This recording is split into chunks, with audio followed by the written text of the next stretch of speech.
1971 সালের মিরপুর আর 2024 সালের গোপালগঞ্জ আমার কাছে এক। গোপালগঞ্জ কি বাংলাদেশের বাইরে? গোপালগঞ্জ কিন্তু রাজনীতিতে একটি ঘৃণারও নাম। এনসিপি তাদের মার্চ টু গোপালগঞ্জ নামে যে এটা করেছিল, এটা তারা খুব ইন্টেনশনালি করেছিল। আপনি বলতেছেন সাজানো? শোনেন, গোপালগঞ্জ এত মার্কা মারা, আওয়ামী লীগের অপকর্মেরও অংশীদার কিন্তু ওখানে অনেক। মাসুদ, আজকে দিনের শিরোনাম কিন্তু গোপালগঞ্জ। আপনি নিশ্চয়ই জানেন দিনের কি ঘটেছে, কি অবস্থায় আছেন। তো আমাদের যারা দর্শক তারাও কিন্তু অধীর আগ্রহে অপেক্ষা করছেন যে আসলে এর অ্যানালাইসিসটা জানার জন্য। খবর তারা জানেন, সবাই জেনে ফেলছেন। তো কি ঘটলো আর কেন ঘটলো আপনার কি মনে হয়? আমার বিবেচনায় যা কিছু ঘটেছে এটা কোনোটাই অপ্রত্যাশিত ছিল না। আচ্ছা, এনসিপি তাদের মার্চ টু গোপালগঞ্জ নামে যে এটা করেছিল, এটা তারা খুব ইন্টেনশনালি করেছিল। তারা এই তারিখে ঠিক জুলাই আন্দোলনের যে আজকের দিনটা তো খুব গুরুত্বপূর্ণ। আজকের এই দিনে তারা ওখানে যেতে চেয়েছে ইচ্ছে করেই, যে একটা গন্ডগোল বাঁধুক। তারা এটা জানে, তারা জানে না তা না, তারা জানে। তারা জেনে শুনে করছে, কারণ এটা কেওয়াজ বাজানোর মূল লক্ষ্য। এবং তারা যে কারণে গিয়েছে তাদের উদ্দেশ্যটা তো ফুলফিল হয়েছে। মারামারি হয়েছে, গোলাগুলি হয়েছে, 3-4 জন দেখলাম আহত হয়েছে, গুলি খাইছে, কেউ মারা গেছে কিনা আমি জানি না। ওখানকার পরিস্থিতি আরো উত্তপ্ত হয়েছে। ওখানে 144 ধারা জারি হয়েছে তো এগুলি কোনটাকে আপনি স্বাভাবিক বলবেন? স্বাভাবিক না। এখন যদি এসে কেউ বলে যে গোপালগঞ্জে যে সমস্ত ঘটনা ঘটছে, তারপরে কি আপনি বলবেন নির্বাচনের অনুকূল পরিবেশ আছে? আপনি কি বলবেন? না, নাই। এই যে জবাবটা আপনার কাছ থেকে নাই পাওয়া, এটাই ছিল মূল উদ্দেশ্য। আচ্ছা, নির্বাচনের পরিবেশ এখন নাই। দেখেন না গোপালগঞ্জে কি হচ্ছে। আমি যখন ইলেকশন দিব তখন কি আমার গোপালগঞ্জে ইলেকশন দিতে হবে না? ওখানেও তো ইলেকশন দিব। ওখানে এনসিপি মতো এরকম একটা মহান দল কোনো প্রার্থী দিতে পারবে না, এটা কি হইলো না তো।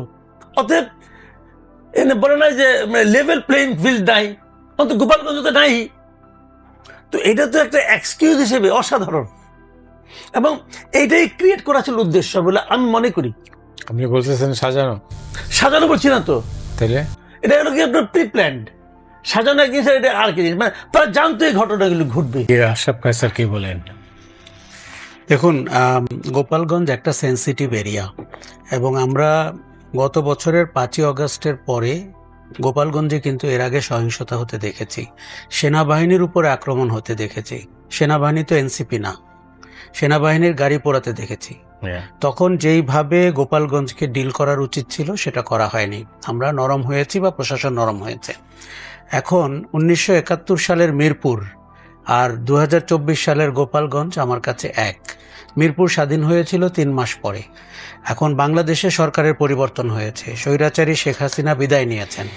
পরবর্তীতে ছাত্ররা কি আন্দোলন করছে, কি রাজনীতি করছে, এটার সমালোচনা আমরা করতেই পারি, কিন্তু এটি তো সত্যি যে আমরা একটা ফ্যাসিস্ট শাসন থেকে মুক্ত হয়েছি। গোপালগঞ্জ কি বাংলাদেশের বাইরে? কাজে গোপালগঞ্জ তো মুক্ত হওয়ার কথা, কিন্তু যেই স্পর্শকাতর রাজনৈতিক পরিবেশ সেখানে আছে, সেই কারণে গোপালগঞ্জে আমরা প্রতিবাদ হতে দেখেছি, গোপালগঞ্জে সহিংসতা হতে দেখেছি। এবং কোনো একটা গোষ্ঠী যদি মনে করে যে বাংলাদেশের অন্য সব জেলায় আমি যেতে পারলে কেন গোপালগঞ্জ যেতে পারবো না, সেই অধিকার তো তার আছে। এখন এটি অনুমেয় ছিল যে গোপালগঞ্জে প্রতিরোধ তৈরি হতে পারে, সহিংসতা হতে পারে, পুলিশের উপর আক্রমণ হতে পারে, এনসিপির জনসভার উপরে আক্রমণ হতে পারে, এটি অনুমেয় ছিল। তো তার জন্য প্রশাসনিক ব্যবস্থা নেওয়া হয়নি কেন? ধরেন এনসিপি তো একটা রাজনৈতিক দল, অন্য আরও 4টি রাজনৈতিক দলের মতো। এখানে প্রশাসন কোথায়?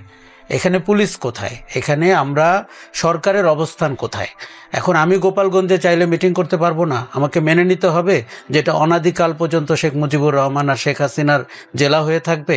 আরেকটা জিনিস আপনি মনে রাখবেন, গোপালগঞ্জ কিন্তু রাজনীতিতে একটি ঘৃণারও নাম।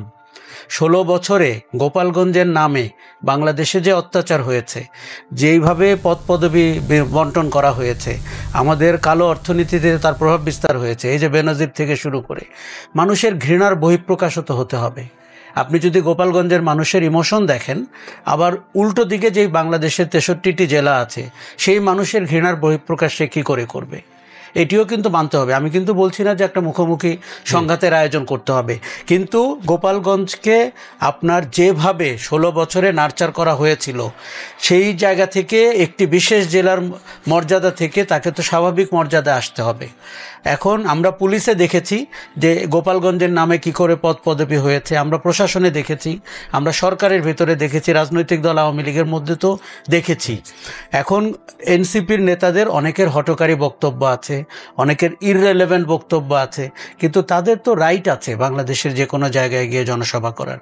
এখন তাদেরও প্রস্তুতি নেওয়া উচিত ছিল, এই অর্থে যে আমি বলছি না যে তারাও সশস্ত্র হয়ে যাবে, কিন্তু প্রশাসনকে নিয়ে, পুলিশকে নিয়ে, প্রোটেকশন নিয়ে, যেহেতু আমরা অনুমান করেছি যে ওখানে আওয়ামী লীগ সমর্থক, তাদের অনেকে নিশ্চয়ই হৃদয় থেকে আওয়ামী লীগকে ভালোবাসে, আওয়ামী লীগের অপকর্মেরও অংশীদার কিন্তু ওখানে অনেক। আপনি যদি গোপালগঞ্জের গত 16 বছরের ফিরিস্তি দেখেন, সেখানে যে পরিমাণ লভ্যাংশ বিতরণ করা হয়েছে অপশাসনের, সেই ভুক্তভোগীরা এবং সেই বেনিফিশিয়ারিরাও তো ওখানে আছেন। কাজে এটি মেনে সেখান থেকে রাজনৈতিক কর্মসূচি পরিচালনা করা উচিত। আমার মনে হয় টুডে অর টুমরো, এই যে আমরা একসময় বগুড়ার কথা শুনতাম, এখন গোপালগঞ্জের কথা শুনছি, আগামীতে হয়তো বা এই সরকারের আমলে চট্টগ্রামের কথা শুনি, এটি অত্যন্ত ক্ষুদ্র মানসিকতার, কিন্তু এটিকে একটি সমতার ভিত্তিতে ইকুয়াল লেভেল প্লেইং ফিল্ডের মধ্যে আপনাকে আনতেই হবে।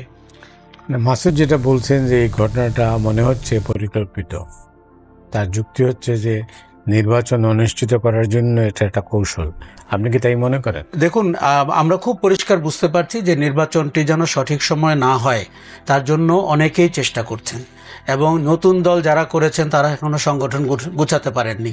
তাদের জন্য বেনিফিশিয়ারি হবে যদি আপনি ইলেকশনটা পেছাতে পারেন। অনেক কিছু কিন্তু পরিকল্পনা করে পক্ষে যায় না। এই যে তবে শুধুমাত্র শোনেন, গোপালগঞ্জ এত মার্কামারা, গোপালগঞ্জে সহিংসতা হয়েছে বলে বাংলাদেশের নির্বাচন পিছিয়ে দিতে হবে, এটি ধোপে টিকবে না। গোপালগঞ্জ 16 বছরেও মার্কামারা ছিল, এখনও মার্কামারা। আমার যেটি ভয় হচ্ছে, আমি আওয়ামী লীগের অনেক সমর্থককে দেখলাম গোপালগঞ্জ ইস্যুতে বিএনপির জনসভায় যেই ডিবি পুলিশরা গুলি করত, তাদের ছবি দিয়ে দেখাচ্ছে যে এটি আজকে গোপালগঞ্জে ঘটেছে, যিনি শেখ হাসিনার প্রেস সেক্রেটারি ছিলেন, ডেপুটি প্রেস সেক্রেটারি। এরকম আমি আপনার এখানে আসার আগে অসংখ্য ছবি দেখে আসলাম, যেগুলো মিথ্যাচার, যেগুলো অতীতে বিরোধী দলের উপরে করা হয়েছে। কাজেই আপনি যে একবার বলছেন যে এই অংশের কেউ কেউ নির্বাচন প্রলম্বিত করতে চাচ্ছে, এটি ট্রু।